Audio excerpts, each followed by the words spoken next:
Kabla ya vita, Hiroshima ilikuwa mji wa utulivu.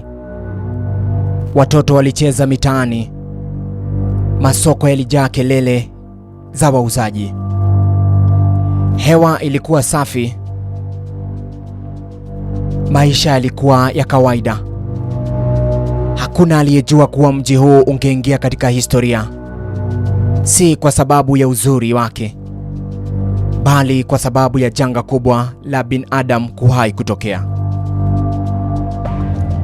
Vita vya pili vya dunia vilipozuka mwaka 1939, dunia iliingia katika giza.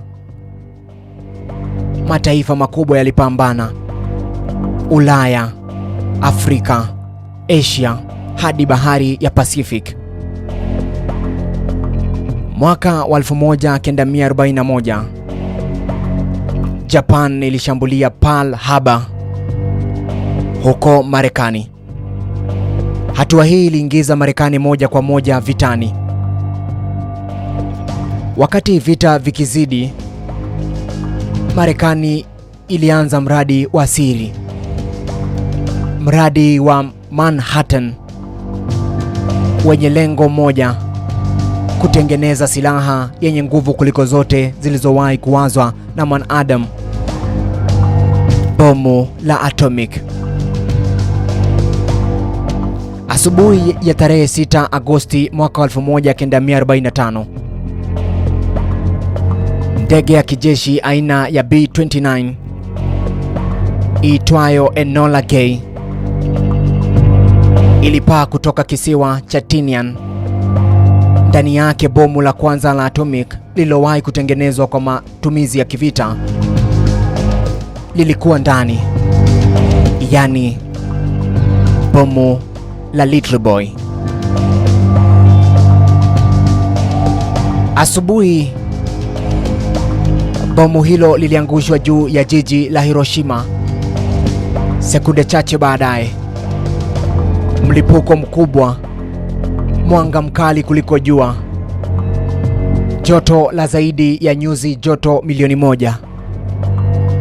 Watu zaidi ya 70,000 waliungua hadi kufa katika sekunde chache. Japani haikusalimu amri kwa mara moja tu. Siku tatu baadaye, tarehe 9 Agosti mwaka 1945, Marekani ilirusha bomu la pili lililoitwa Fat Man juu ya mji wa Nagasaki. Nagasaki, mji wa viwanda na wakazi wa kawaida, haukuwa lengo la awali,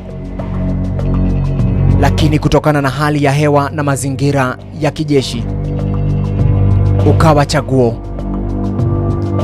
Na zaidi ya watu 40,000 walikufa papo hapo.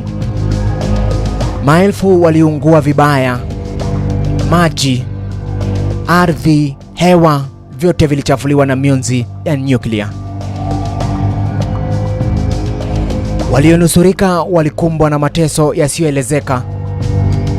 Ngozi iliungua, mifupa ilibakia wazi, macho yalipofuka na mili ikaathiriwa na mionzi. Watoto walizaliwa na kasoro za kimaumbile. Manusura hawa walikuja kujulikana kama Hibakusha, watu waliobeba mzigo wa vita milele.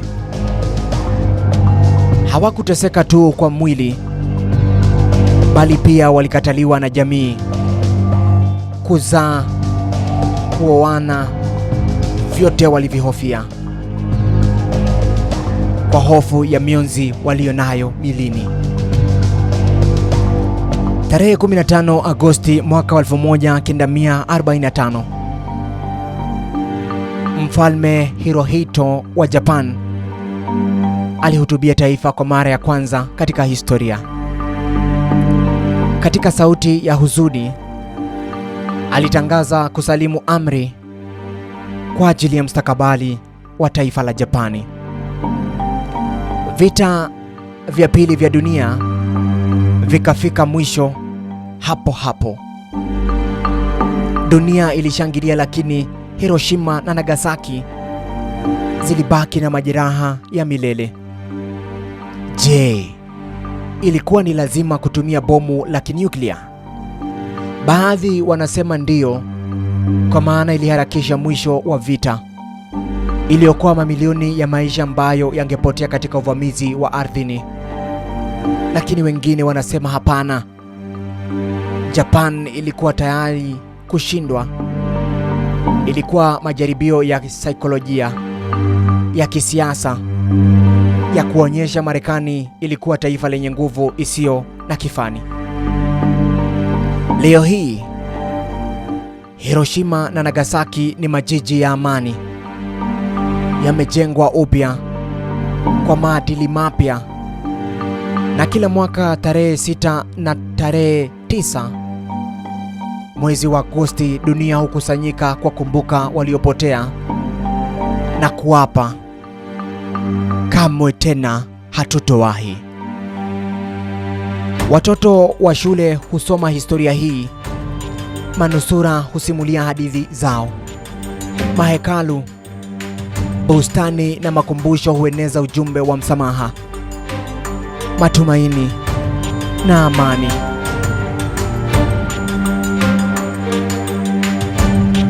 Katika mwanga wa mlipuko ule, tumefunzwa kuwa uwezo mkubwa huja na wajibu mkubwa.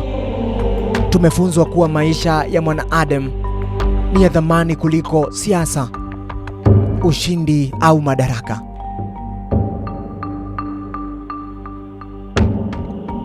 Hii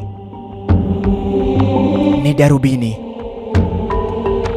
wakiendelea kupumzika mahala pema peponi. Langu jina ni Kariuki Benjamin.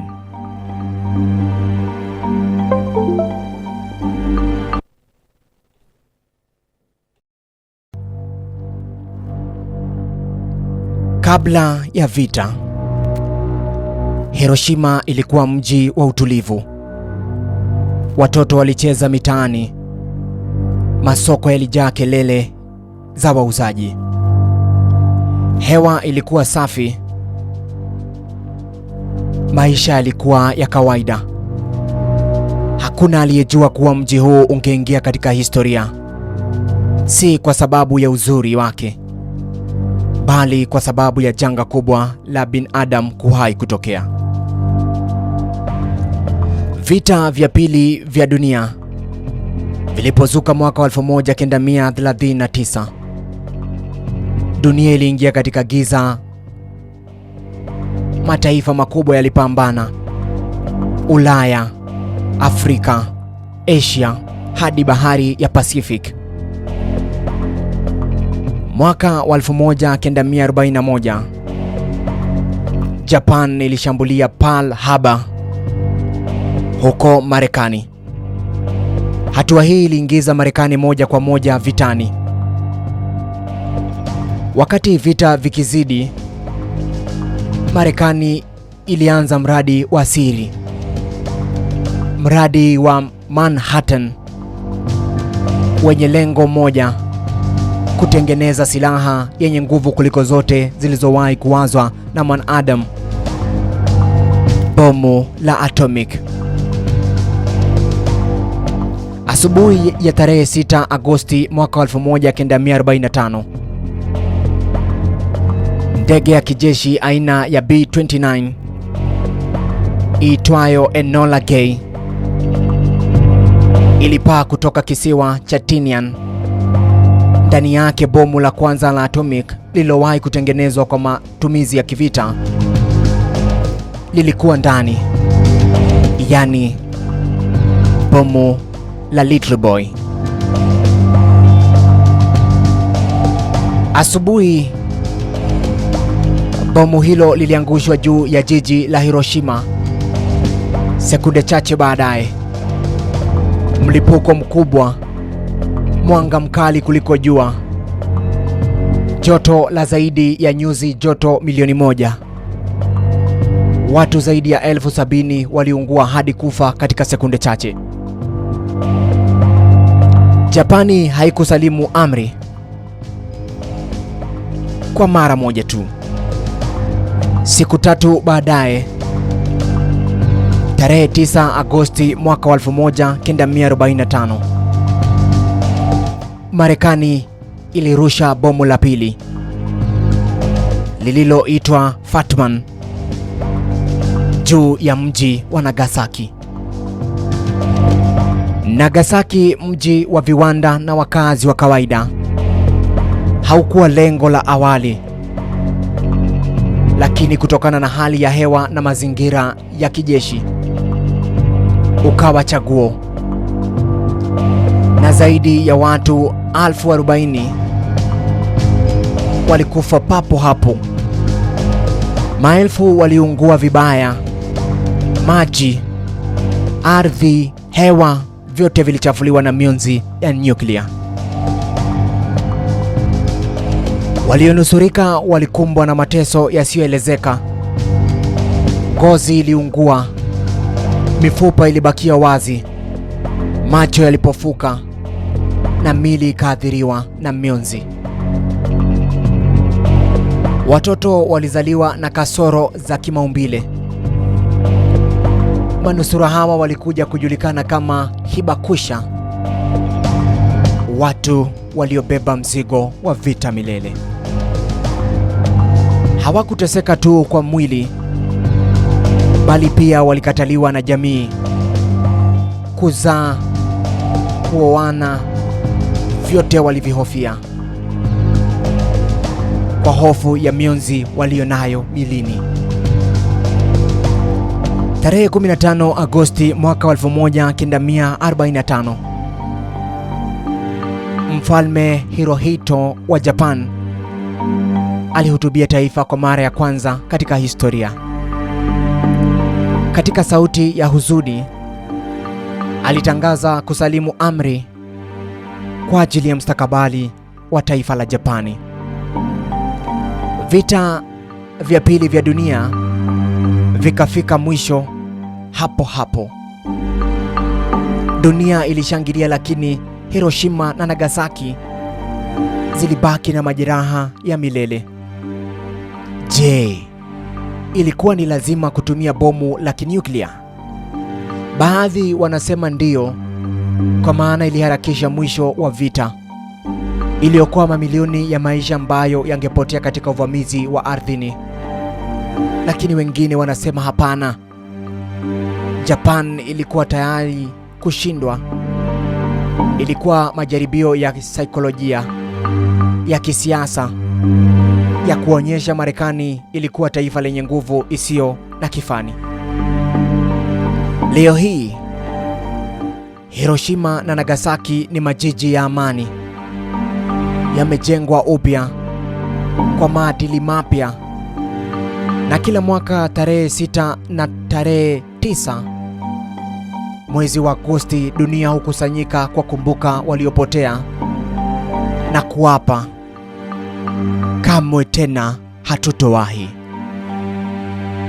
Watoto wa shule husoma historia hii, manusura husimulia hadithi zao, mahekalu, bustani na makumbusho hueneza ujumbe wa msamaha, matumaini na amani.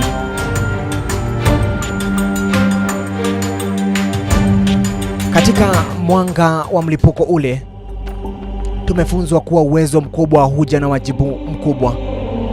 Tumefunzwa kuwa maisha ya mwanadamu ni ya thamani kuliko siasa, ushindi au madaraka.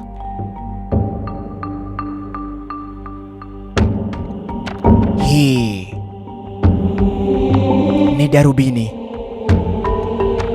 wakiendelea kupumzika mahala pema peponi. Langu jina